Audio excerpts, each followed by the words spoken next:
Selamat pagi, siang, sore, atau malam adik-adik. Pada materi yang ini saya akan berusaha untuk menyampaikan tentang manajemen pasien. Ya. Apa itu manajemen pasien? Manajemen pasien itu bagaimana kita mengelola pasien ya, dengan berinteraksi mulai dari proses pasien itu masuk sampai keluar. Dari apakah itu klinik atau settingnya ya, apakah klinik atau rumah sakit atau mungkin praktek pribadi kita. Ya, interaksi antara pasien dan tim perawatan kesehatan. Seperti kita mencakup apa saja di dalamnya, ada komunikasi, empati, pemeriksaan, evaluasi, diagnosis, prognosis, dan intervensi. Ya. Jadi bagaimana seorang tenaga kesehatan itu mengelola pasien sejak dia masuk ke institusi pelayanan kesehatan sampai keluar, di mana di dalamnya termasuk pelayanan dari seluruh tenaga kesehatan dalam bentuk komunikasi, empati, pemeriksaan, evaluasi, diagnosis, dan seterusnya sampai intervensi. Manajemen pasien ini penting, kenapa? Karena selama pasien masuk ke dalam institusi pelayanan kesehatan kita, maka dia harus kita bikin nyaman, ya. Karena kenyamanan pasien itu nanti akan menentukan kualitas pelayanan kita. Di mana salah satu harapan pasien menemui tenaga kesehatan itu adalah untuk mencapai satu kesembuhan yang itu akan menimbulkan kepuasan padanya. Nah, jadi manajemen pasien ini menjadi sangat penting, utamanya juga pada saat ini atau beberapa waktu belakangan ini, di mana di setiap institusi pelayanan kesehatan itu memerlukan sesuatu yang disebut sebagai akreditasi, ya harus terakreditasi. Nah, salah satu elemen penting dalam akreditasi itu adalah bagaimana institusi pelayanan kesehatan tersebut mengelola pasiennya. Oke. Nah, kalau kita lihat sendiri pasien itu bagaimana bisa sampai ke klinik atau ke rumah sakit, itu bisa jadi datang atas kemauan sendiri, ya. Itu adalah pasien yang punya motivasi, ya, punya motivasi untuk berobat ke tempat pelayanan kita, ya. Dia punya harapan yang sangat tinggi, ya, karena dia sudah memilih, ya, datang atas kemauan sendiri itu sudah memilih tempat pelayanan kita. Jadi pasien yang di bawah ini yang paling penting bagaimana kita menjamin bahwa dia mencapai ekspektasinya. Tapi ada juga pasien yang dia itu adalah rujukan. Apakah rujukan dari dokter praktek di luar rumah sakit maupun dikirim dari puskesmas ya yang levelnya lebih rendah atau tingkat pelayanan primer ke sekunder atau sekunder ke tersier ya, atau jenis pelayanan kesehatan lainnya. Jadi pasien itu udah ada yang kiriman maupun ada yang datang atas kemauan sendiri. Lihat dari segi pelayanan rumah sakit dapat dibagi menjadi beberapa hal nih pasien itu ya. Pasien yang dapat menunggu, artinya pasien ini tidak darurat dan dia bisa menunggu, tidak perlu segera mendapatkan pelayanan. Kemudian ada pasien berubah jalan yang datang dengan perjanjian ya. Nah, ini tentunya sudah ekspektasinya juga sudah agak tinggi karena dia dengan sudah janjian maka harapannya dia datang untuk bisa langsung mendapatkan pelayanan yang cepat. Kemudian pasien yang tidak dalam keadaan gawat, ini hampir sama dengan pasien yang dapat menunggu dan pasien yang emergency atau pasien gawat darurat yang harus segera ditolong ya. Jadi dalam mengelola pasien tentunya kita juga harus melihat apa yang menjadi urgensi kedatangan mereka. Nah, prosedur penerimaan pasien secara garis besar nanti kita akan lihat satu persatu. Yang pertama itu pelayanan pasti akan diterima oleh seorang FO, ya, adalah atau front office atau penerimaan pasien. Ya. Sangat menentukan ya untuk pasien untuk menemui kontak pertamanya dengan pihak pelayanan kesehatan itu untuk memberikan kesan yang baik ataupun buruk. Tata cara melayani pasien dapat dinilai lebih baik bila dilaksanakan dengan sikap yang ramah, sopan, tertib, dan penuh tanggung jawab.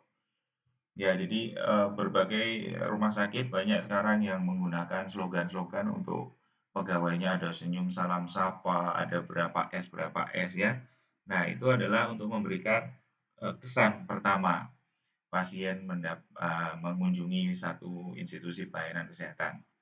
Sehingga tidak dipungkiri juga bahwa petugas front office atau petugas penerimaan pasien itu juga adalah humas dari rumah sakit tersebut. Jadi mereka punya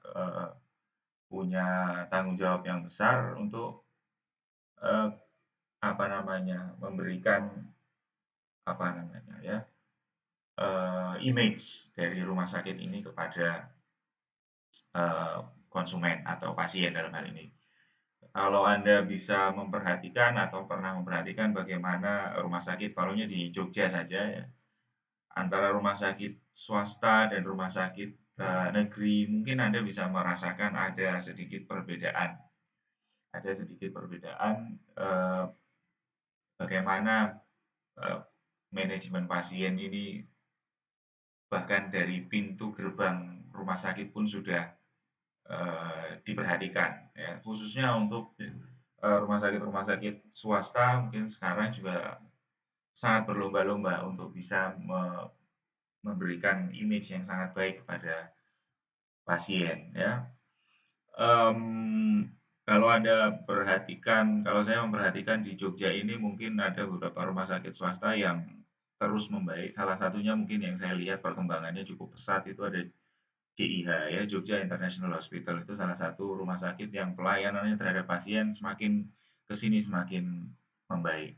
Walaupun ada juga beberapa rumah sakit yang konstan atau mungkin tidak terlalu terlihat perbedaannya, tapi eh, Anda mungkin juga perlu nanti beberapa bukan bukan apa namanya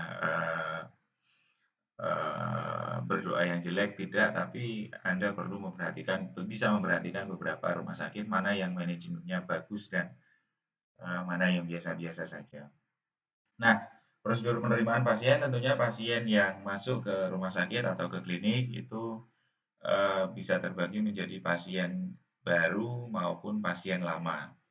Nah, ada sedikit perbedaan dari pasien baru dan pasien lama itu adalah prosedur di awalnya saja ya. Jadi kalau pasien baru tentunya dia akan dimasuk ke petugas pengisian data identitas untuk dibuatkan RM ya, atau rekam medis, kemudian habis itu dia akan menerima nomor rekam medis dan baru habis itu kalau dia memang masuk ke rawat jalan atau poli maka dia akan menunggu giliran untuk kemudian diperiksa dan bisa langsung pulang atau perlu perawatan jalan ya. Sedangkan kalau pasien lama maka dia ke RM ini untuk memberikan nomor rekam medis yang dia sudah punya seharusnya dan kemudian langsung menunggu giliran. Jadi ada pencatatan identitas yang pengisian rekam medis halaman identitas yang membedakan dari keduanya. Nah, ini secara detail untuk pasien rawat jalan untuk pasien baru. Setiap pasien baru diterima di tempat penerimaan pasien baru atau TPPB. Kemudian diwawancarai oleh petugas untuk mendapatkan formulir identitas ya dalam rekam medis. Kemudian setiap pasien baru akan memperoleh nomor rekam medis yang untuk sebagai kartu pengenal juga untuk dibawa setiap dia berkunjung ke rumah sakit tersebut atau ke institusi pelayanan atau ke klinik kita. Setelah selesai prosedur pendaftaran, maka pasien akan kita persilahkan ke ruang tunggu di sesuai poli yang dituju. Kemudian rekam medis akan disiapkan dan dikirim langsung ke poli yang akan dituju oleh pasien itu. Ya, ini kalau rawat jalan. Kemudian kalau untuk pasien lama, maka pasien akan diterima tidak di TPPB tapi di TPPL atau tempat penerimaan pasien lama. Diwawancara itu inginnya ke poliklinik mana karena dia pasien yang sudah punya identitas di rumah sakit atau di klinik. Kemudian setelah didaftarkan baru dia langsung dikirim ke poliklinik. Ya, perbedaannya hanya pada elemen pendaftaran dari di awal. Nah ini, ini pasien datang kemudian ke pendaftaran, dari pendaftaran dikirim ke klinik yang dituju, apabila, kemudian, dari klinik memerlukan pemeriksaan penunjang, bisa pemeriksaan penunjang radiologi atau laboratorium, ya ini bila diperlukan maka dikirim. Nah dari pemeriksaan penunjang, maka dia akan kembali ke klinik yang awal mengirim tadi. Nah tapi biasanya di sini juga perlu ada, apa namanya, penanganan bahwa pelayanan radiologi, pelayanan pemeriksaan penunjang baik radio atau laboratorium, itu dia hanya akan dilakukan setelah pasien melakukan pembayaran. Jadi dari klinik yang dituju tadi, dari klinik ke pemeriksaan tadi, dia dikirim, "Oke, pemeriksaan penunjang," maka dia akan menuju ke sini. Dari sini mereka akan, "Oh ya, pemeriksaan ini bisa dilakukan. Silakan, pasien kita kirim ke kasa untuk melakukan pembayaran." Setelah pembayaran selesai dilakukan, maka pasien akan kembali lagi untuk melakukan pemeriksaan yang sesuai dengan apa yang dia harus lakukan. Kemudian setelah itu, maka dia akan kembali ke klinik yang dituju tadi, ya kembali ke sini. Kembali ke dokter, untuk dokter kemudian menegakkan diagnosis dari apa, yang dikeluhkan oleh pasien, didukung dengan hasil pemeriksaan dari radiologi maupun dari laboratorium. Setelah tegak diagnosis, maka dokter bisa melakukan terapi yang sesuai, ya apakah itu dengan medikasi atau mungkin dengan terapi yang tindakan. Setelah selesai, maka pasien, apa namanya, menuju ke kasa, kalau memerlukan obat maka dia ke farmasi, setelah itu pulang. Nah, ini juga ada di sini, apa namanya, eee,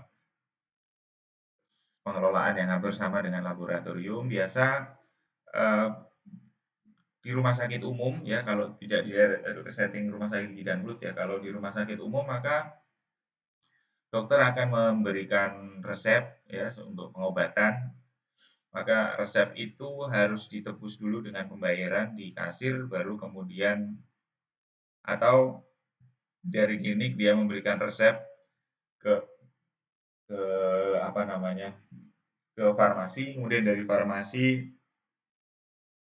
memberikan, apa namanya, eee, ringkasan pengeluaran untuk resep, kemudian masuk ke kasa. Setelah dibayar, bukti pembayaran dipakai untuk mengambil. Ada yang manual seperti itu, ada kalau bila sistem informasinya sudah bagus, maka dari klinik yang dituju, order obat akan masuk ke farmasi langsung, tapi pasien harus ke kasa dulu. Untuk menyelesaikan order obat ini tadi dibayar, baru dia akan ngambil, ya.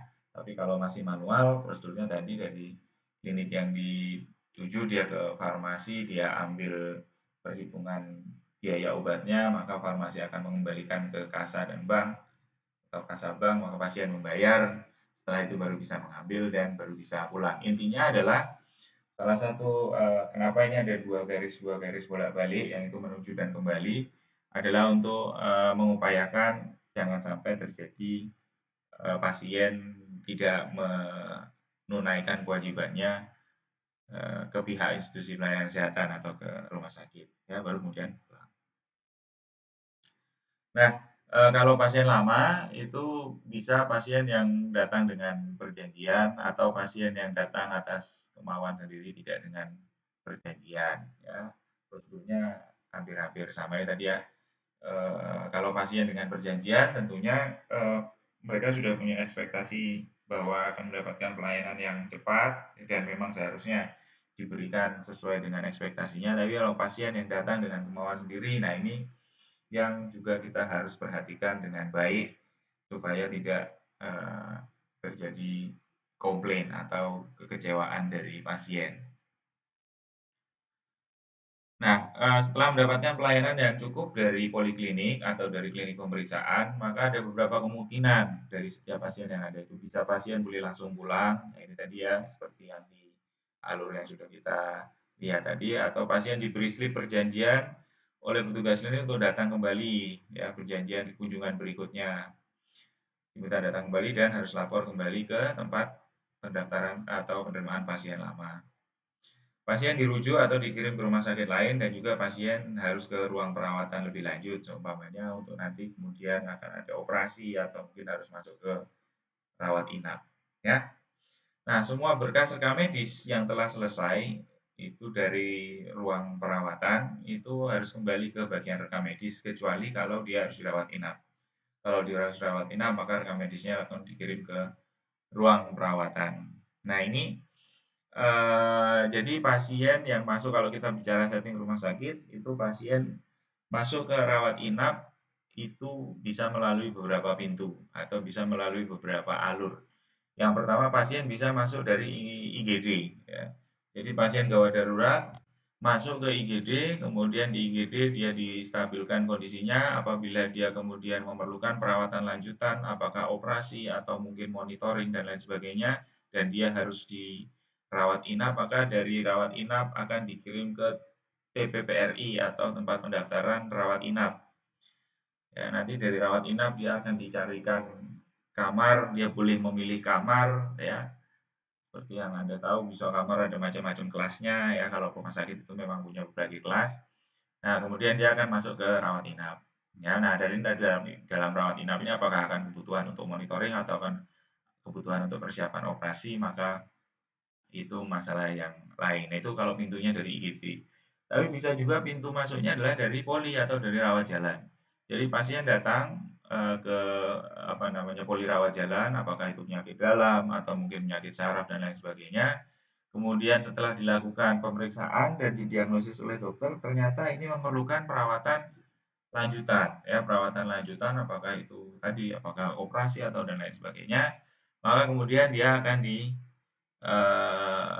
minta untuk menginap. Nah, prosedurnya sama, nanti dari poli dia akan dirujuk masuk ke TPPRI atau tempat pendaftaran rawat inap. Setelah itu maka dia akan mendapatkan kamar. Ya, dia dipersiapkan masuk ke ini kemudian mendapatkan kamar. Ya itu. Nah, dalam kasus yang tadi dirujuk untuk kemudian ke rawat inap, maka rekam medisnya itu akan masuk ke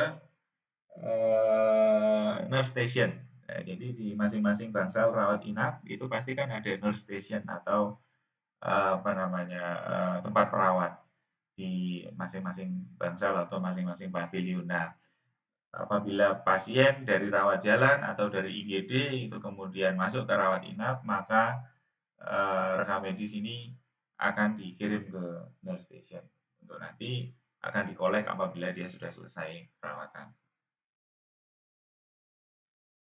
Nah, pengelolaan pasien atau manajemen pasien tentu tidak lepas dari rekam medis ya atau pencatatan data pasien dalam rekam medis. Ini tercantum dalam Permenkes nomor 269 tahun 2008. Yang dimaksud dengan rekam medis adalah berkas yang berisi catatan dan dokumen antara lain identitas ya, isinya identitas pasien, hasil pemeriksaan, kemudian pengobatan yang telah diberikan, serta tindakan dan pelayanan lain yang telah diberikan. Nah, sehingga ini di dalam rekam medis itu harus lengkap apa yang dilakukan oleh dokter atau dokter gigi ya. Jadi selain identitas pasien yang paling penting, kemudian hasil pemeriksaan. Hasil pemeriksaan ini harus lengkap sekali. Hasil pemeriksaan ada pemeriksaan awal keperawatan, pemeriksaan awal medis, kemudian pemeriksaan medis ya. Menurut peraturan yang di standar akreditasi ada pemeriksaan itu tadi awal keperawatan, kemudian awal medis, pemeriksaan medis. Setelah pemeriksaan medis maka akan didapatkan diagnosis. Setelah mendapatkan diagnosis maka akan dilakukan terapi atau pengobatan atau perawatan ya. Kemudian setelah dilakukan perawatan atau mungkin juga memerlukan tindakan atau pengobatan, pemberian resep dan kalau ada yang lain, proses pemeriksaan penunjang untuk menunjang diagnosis dan lain sebagainya harus dituliskan. Catatan merupakan tulisan-tulisan yang dibuat oleh dokter atau dokter gigi mengenai tindakan yang dilakukan pada pasien. Nah, hal yang harus ada dalam rekam medik itu identitas pasien ya tadi lengkap. Kemudian tanggal dan waktu ini jelas harus ada karena um, riwayat medis atau medical history itu di dalam rekam medis ini mutlak harus ada. Jadi nanti ada resume, tindakan, tanggal, dan waktu setiap detail perawatan harus disebutkan. Kemudian harus dicantumkan anamnesis. Ya. anamnesis atau pemeriksaan subjektif ya. Jadi keluhan pasien apa, kemudian riwayat penyakitnya apa, ini berdasarkan dari anamnesis ini adalah berdasarkan dari hasil wawancara ya. Ini pemeriksaan subjektif itu subjektivitas pasien.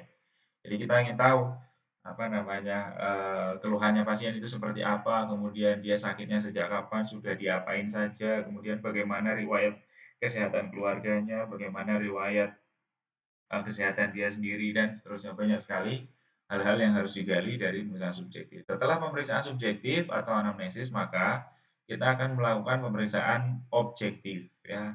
Maka di sini harus disebutkan di dalam rekam medis ada hasil pemeriksaan fisik dan ada hasil penunjang medis kalau diperlukan. Apakah tadi, apakah perlu ronsen, apakah perlu laboratorium darah dan lain sebagainya harus dicantumkan hasilnya di dalam rekam medis. Nah, hasil dari pemeriksaan fisik dan penunjang medis ini adalah untuk keperluan penegakan diagnosis. Ya, jadi di dalam rekam medis diagnosis apa namanya penyakit yang diderita oleh pasien harus dicantumkan. Ya, apabila belum sampai bisa menegakkan diagnosis belum tegak bisa dengan diferensial diagnosis.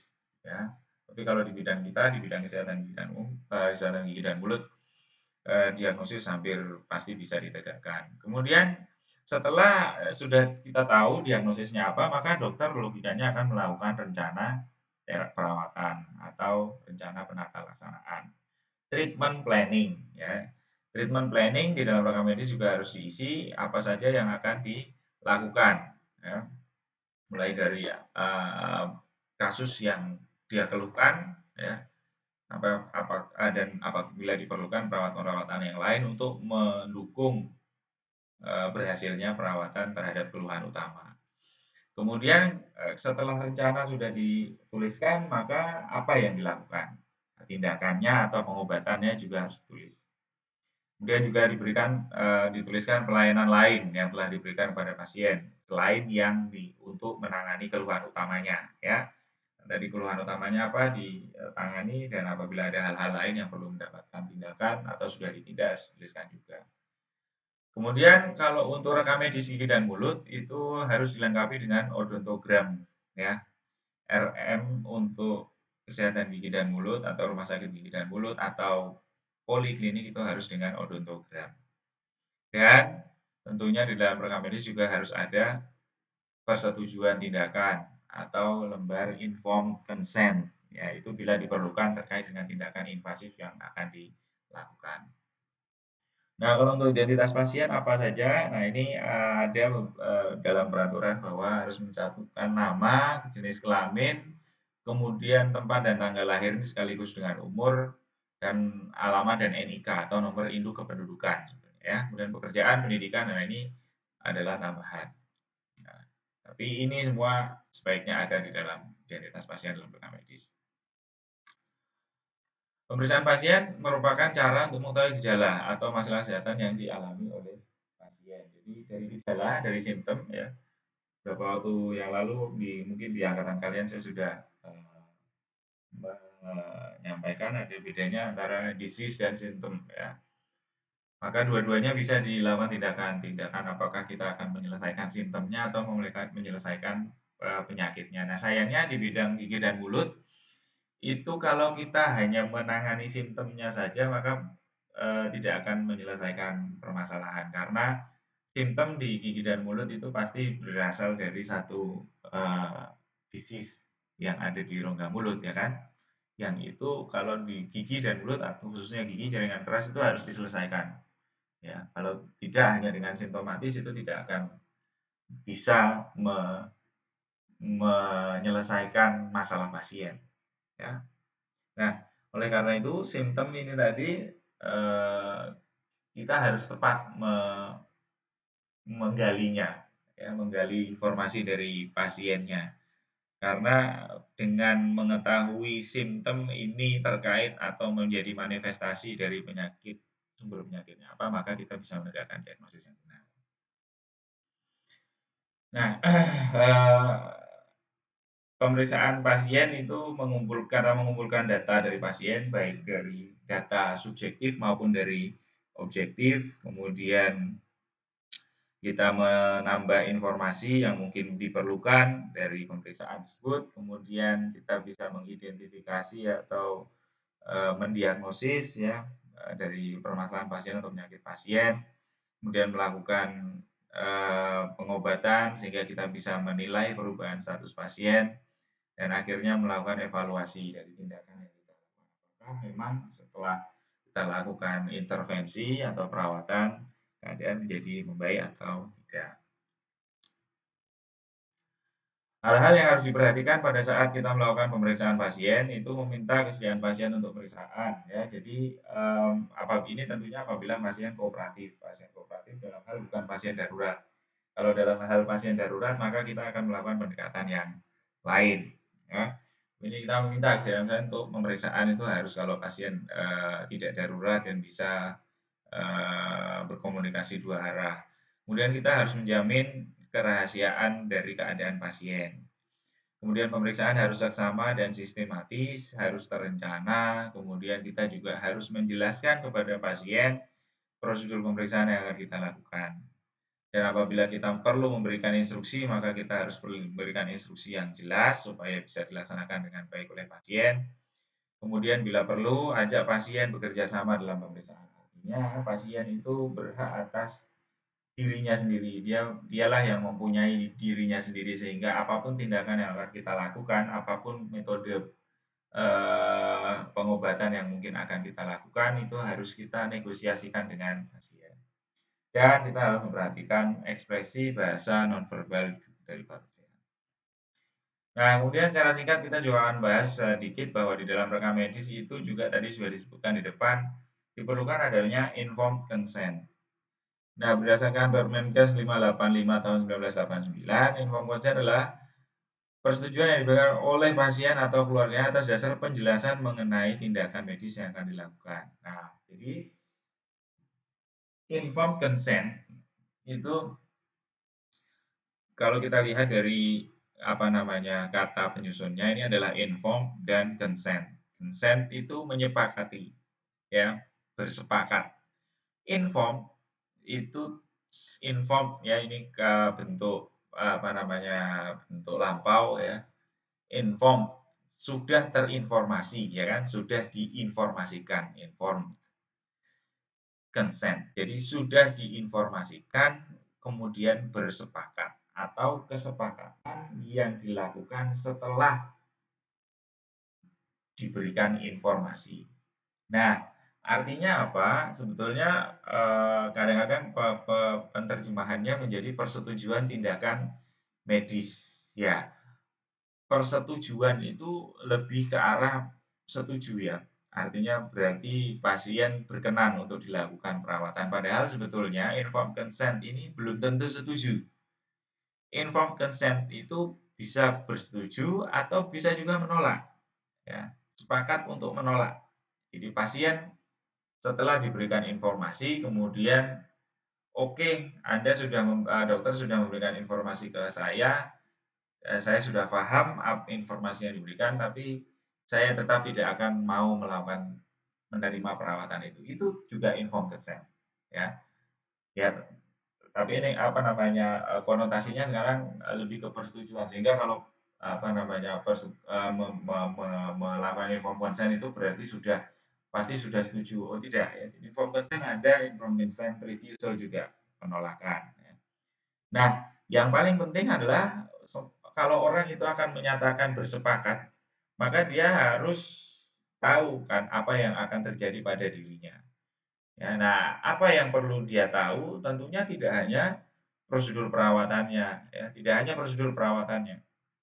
Oke Pak, Bapak akan kita lakukan ekstraksi gigi. Caranya ekstraksi gigi itu nanti Bapak akan kita anestesi, kemudian nanti setelah dianestesi sudah tidak sakit, anestesinya bekerja, kita melakukan ekstraksi gigi. Ekstraksi gigi bisa dilakukan dengan cara A, B, C. Nanti setelah selesai giginya keluar sampai seakar-akarnya, maka Bapak akan kita apa namanya hentikan perdarahannya, kemudian apabila diperlukan maka kita akan memberikan obat. Nah, apakah cukup kemudian setelah memberikan informasi itu kita menanyakan kepada pasien, "Baik Pak, apakah Bapak setuju akan tindakan yang mau saya lakukan?" Nah, tentunya kalau Anda atau saya sebagai dalam posisi pasien, saya tidak terlalu, ya itu penting, tapi mungkin informasi itu tidak terlalu membuat saya akan bisa kemudian yakin untuk oke lanjut perawatan atau tidak, karena yang diberikan hanya perawatan apa yang dilakukan, menjelaskan gitu. Nah, padahal prosedur perawatan, padahal harus informed consent untuk consent untuk disepakati, maka justru ada beberapa hal yang lebih penting untuk diketahui ya. Selain prosedur perawatan dan diagnosisnya, maka pasien itu yang paling penting harus tahu risiko dari perawatan yang akan dilakukan, ya. Jadi, kalau Anda menjelaskan, "Oke, akan ada perawatan ini." Nah, tapi perawatan ini punya risiko atau mungkin ada efek yang kemungkinan bisa terjadi, A, B, C, D. Untung rugi ini juga, ya. Kemudian prognosis. Prognosis itu apa? Prognosis itu adalah perkiraan hasil perawatan, ya. Perkiraan hasil perawatan. Nah, prognosis itu bisa dua, ada prognosis baik, ada prognosis buruk, atau ada yang disebut sebagai dubia et bonum atau dubia et malam, ya. Dubia itu ragu-ragu, et ke arah. Dubia et malam itu kalau malam itu ragu-ragu ke arah buruk, atau dubia et bonum ragu-ragu ke arah baik. Nah, ini harus diberikan ya. Jadi, prognosisnya atau perkiraan hasil perawatannya bagus. 90% perawatan ini kita akan melakukan perawatan saluran akar itu 90% keberhasilan. Ya, jadi berhasil insya Allah nanti apabila tidak ada hal-hal yang mempengaruhi yang lain yang di luar kuasa kita, maka itu 90% baik. Nah, itu Eee, tapi mungkin ada risiko kalau saya pada waktu mengerjakan, perawatan endo tadi ada mungkin, ketidaktepatan saya dalam mengukur panjang kerja, mungkin bisa kelebihan dan lain sebagainya. Nah, itu bisa menyebabkan ada, trauma dan lain sebagainya, itu perlu diberitahukan. Nah, dan satu lagi yang penting juga alternatif. Apakah ada alternatif perawatan lain yang mungkin bisa dilakukan atau diterima oleh pasien tersebut, selain perawatan yang akan kita lakukan? Jadi umpamanya tadi kita akan melakukan ini, tapi kalau Anda kemudian tidak menyetujui atau Anda kurang berkenan dengan itu, ada perawatan yang lainnya, sebenarnya perawatan yang lainnya itu bisa diginikan, gitu. Atau kalau ini nggak mau dirawat saraf, ya bisa saja dicabut. Tapi nanti kalau dicabut, nanti setelah itu perlu diberikan gigi tiruan dan lain sebagainya, yang itu akan membuat ketidaknyamanan di awal-awal dan seterusnya. Ya, jadi penjelasan dilakukan yang selengkap-lengkapnya, bahkan yang sekarang ditambah juga dengan konsekuensi biaya. Ya, pasien juga harus diinfokan konsekuensi biaya dari tindakan yang akan dilakukan. Nah, setelah kita berikan informasi ini, ya, nah dalam lembar inform consent itu, eee, tentunya kita harus memberikan, di dalam lembaran itu ya ada, eee daftar pilih tentang informasi apa saja yang sudah kita berikan, ya. Jadi ada centang-centang di situ. Oh, prosedur perawatan sudah dijelaskan, diagnosis sudah dijelaskan, risiko dan efek sudah dijelaskan, prognosis sudah, untuk rugi alternatif sudah, kemudian biaya sudah dicentang, dicentang, dicentang. Pasien kita minta tanda tangan. Nah, tanda tangannya tadi dia bisa menolak atau bisa menerima. Kalau inform consent ini tentunya sangat penting untuk dilakukan untuk tenaga kesehatan untuk melindungi, termasuk melindungi, tenaga kesehatan itu. Kalau jadi, apa namanya, eee, garis besarnya kalau seumpama ada pasien datang ke kita dengan suatu, keadaan tertentu, kemudian pasien tersebut kita sudah memberikan alternatif atau, menginformasikan tentang tindakan yang akan dilakukan dan kemudian pasien consent untuk refuse. Jadi pasien, menolak untuk dilakukan, tapi kita sudah memberikan penjelasan dan itu sudah diketahui oleh pasien berdasarkan dokumen yang ditandatangani tadi. Kemudian apabila di kemudian hari pasien tersebut mengalami suatu hal-hal yang tidak diinginkan berkaitan dengan penyakit yang dia derita yang seharusnya bisa kita tangani dengan perawatan yang tadi dia tolak, maka kita sebagai tenaga medis tidak akan mendapatkan aman, kita akan aman bahwa itu sudah kita tawarkan tapi dia menolak. Sebaliknya juga apabila kita melakukan perawatan, pasien menyetujui ya, inform consent sudah setujui, tanda tangan, kita sudah memberikan informasi semua sudah baik.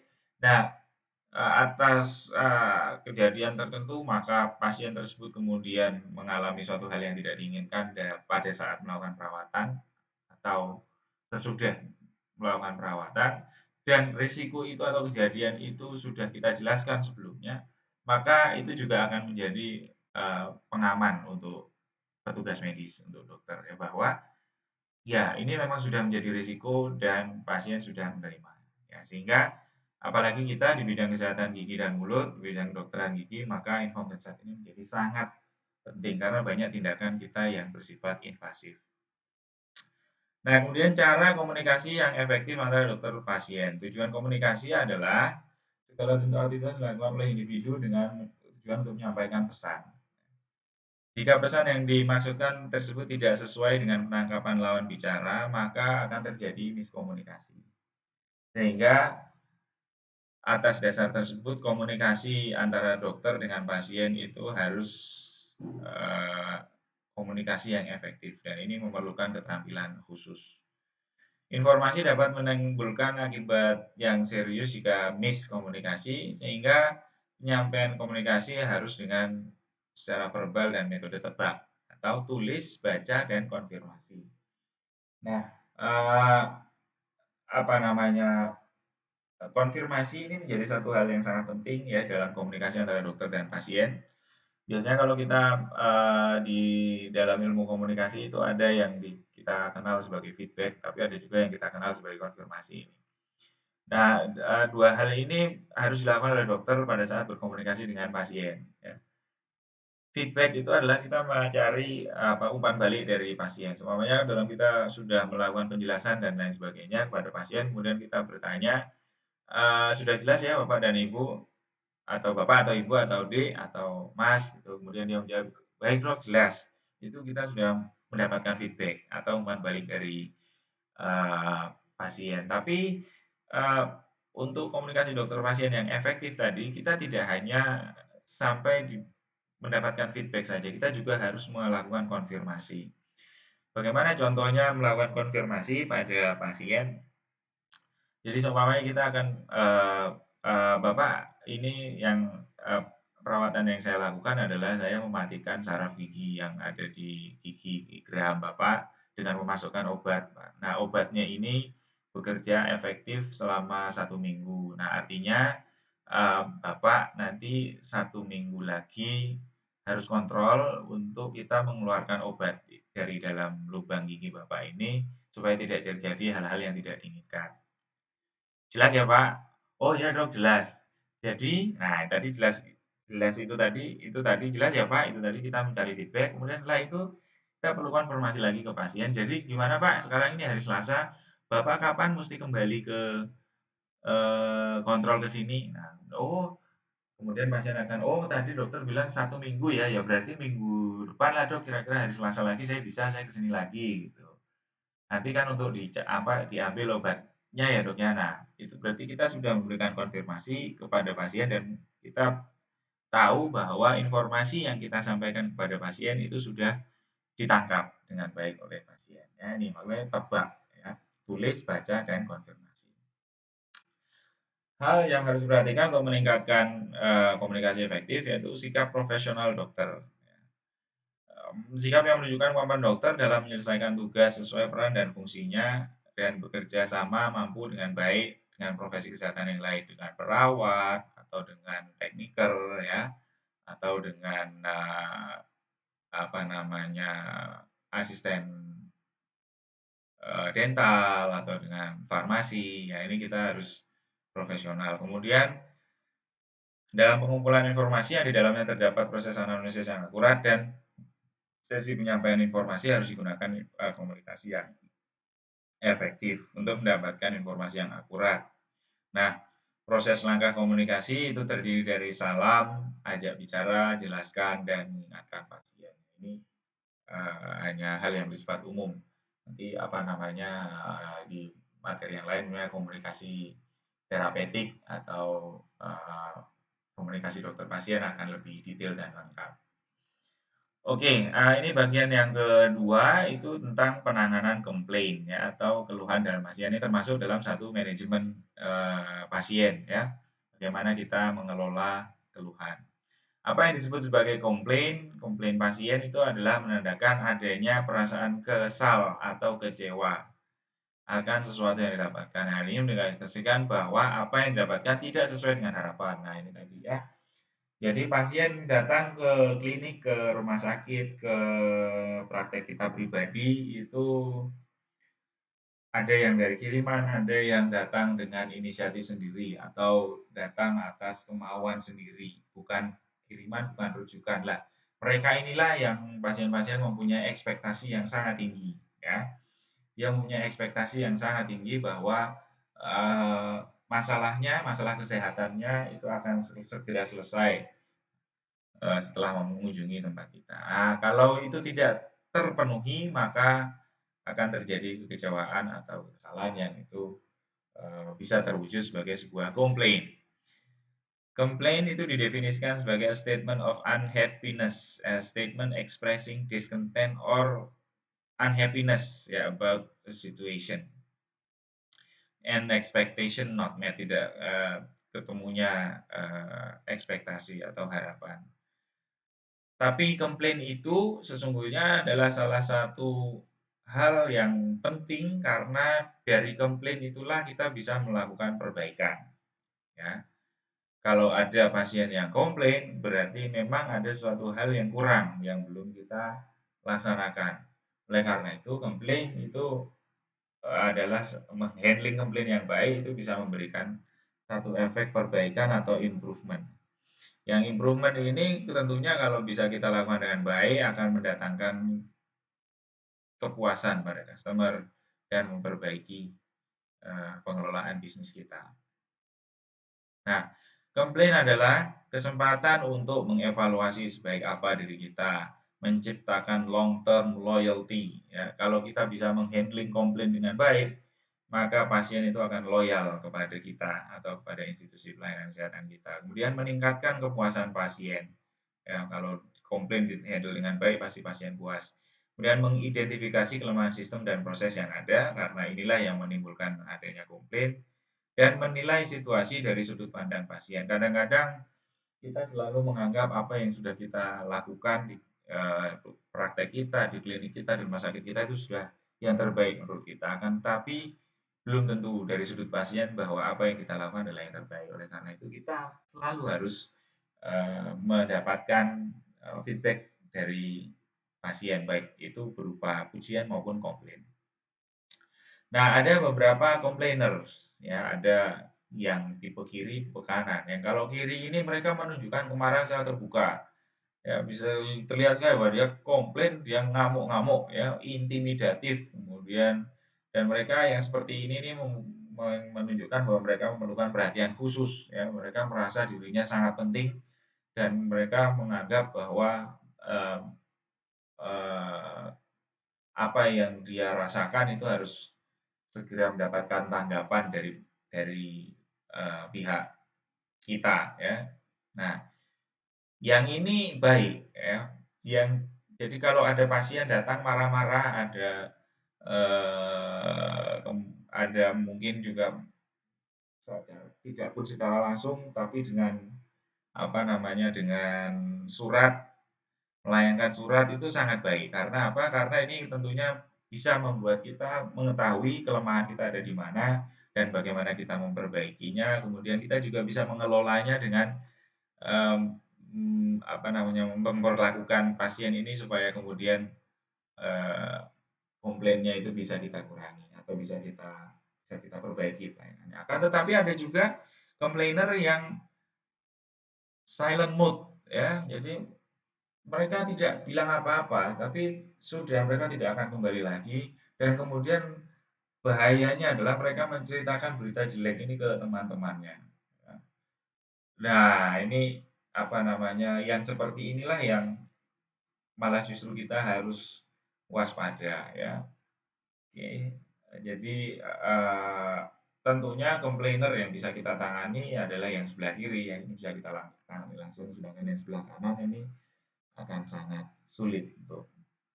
Nah, bagaimana menangani komplain dari pasien itu kita bisa menggunakan LAST ya, atau listen attentively, apologize and empathize, kemudian solve the issue on hand, solution provided, and thank the guest.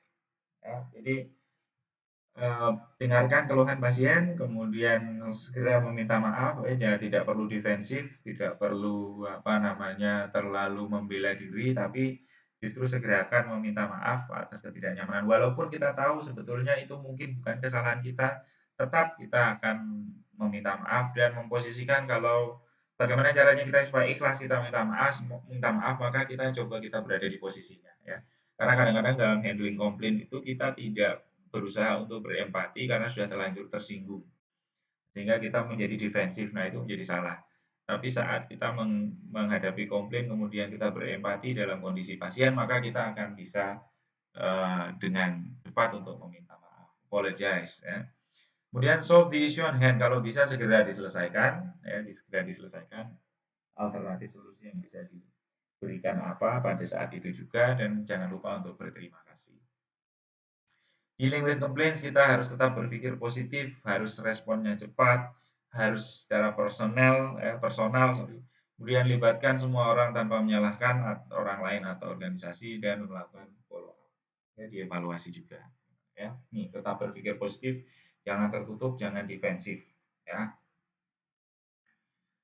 Kemudian bagaimana secara teknis? Nah ini, apabila ada pasien ngamuk-ngamuk ya, maka sampai kita berusaha untuk mengajak pasien itu ke tempat yang lebih tepat. Ya, ajak pasien ke ruangan yang lebih tenang, kemudian dan kondusif. Kemudian saat menangani atau bertemu dengan pasien yang sedang marah-marah itu kita tidak perlu panik, tetap tenang, redakan emosi pasien dan dengarkan dengan baik apa yang menjadi keluhannya. Ya. Kemudian tanggapi komplainnya dengan respon yang positif, jangan menyalahkan pasien, ya. Meminta maaf tadi ya. Kemudian lakukan identifikasi tentang pokok permasalahan keluhan pasien. Jadi dari apa yang sudah dikeluhkan atau dikomplainkan oleh pasien, maka kita lihat oh titik kesalahannya ada di mana. Apakah mungkin pasien menunggu terlalu lama? Oh, menunggu terlalu lama, titik permasalahannya ada di mana? Oh, ada dokter yang kemungkinan melakukan perawatan belum selesai atau kebetulan pada waktu itu semua dokter sedang melayani dan orang ini yang ternyata sudah janjian belum bisa terlayani dengan baik. Nah, itu harus kita lihat pokok permasalahannya ada di mana, kesalahannya ada di mana. Kemudian tunjukkan empati pada pasien ya, tentang permasalahan atau keluhan yang disampaikan. Tetap fokus pada pangkal permasalahan yang sedang terjadi, kemudian catat semua komplain pasien dan berikan tanggapan atau ini tadi solution provided ya. Kemudian berikan tanggapan atau konfirmasi balik yang seimbang dengan tetap memperhatikan ketidakpuasan pasien. Carilah akar masalahnya dan pastikan puasan pasien dalam solusi yang kita berikan.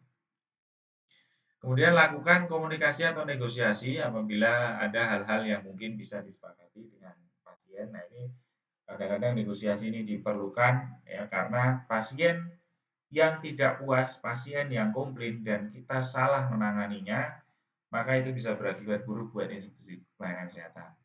Ya, bisa berakibat buruk karena sekarang sangat sensitif ya dan edukasi masyarakat itu sudah semakin teredukasi dengan baik dan mereka tidak segan-segan untuk membawa permasalahan komplainnya itu ke hukum.